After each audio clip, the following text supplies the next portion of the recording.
Hi, I'm Linda Zimmermann, and for over 20 years I have been investigating haunted sites and writing about them in my Ghost Investigator series of books. I've always get asked, what's your scariest story? And today, in honor of Valentine's Day, I want to tell a ghost story that's really a love story. In 1999, I met a man by the name of Alan. He had been married to a wonderful woman named Helen for over 50 years. Alan was just one of the best people I ever met. He had a brilliant mind and a really sweet soul, and I became very close with him. And he told me that after his wife passed away, strange things started happening in the house.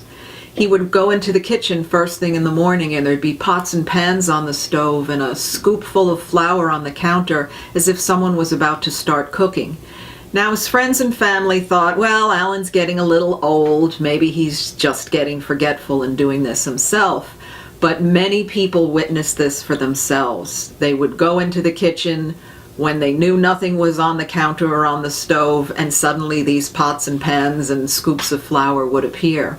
Then one day a friend of his was visiting and they heard some very strange, faint music, and they couldn't find out where it was coming from. And they finally traced it to an old radio on the bottom of a shelf somewhere. And the man was trying to turn all the knobs and it wouldn't turn it on or off. It wouldn't change the volume. So Alan said, well, just unplug the thing. And the man traced the cord, and there the cord was lying on the floor. It wasn't even plugged in. A similar thing happened with a tape recorder, an old tape recorder. It started buzzing loudly. It hadn't been used in years. And Alan couldn't do anything with the knobs or the buttons, and so he decided, well, I'll just have to take the batteries out of it. And when he opened it up, there were no batteries in it.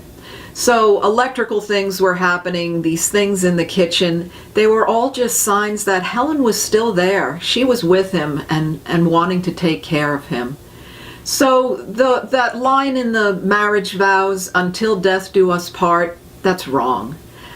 So maybe this Valentine's Day, you share the story of Alan and Helen with your loved ones, because it really shows that love endures and not even death can stop it.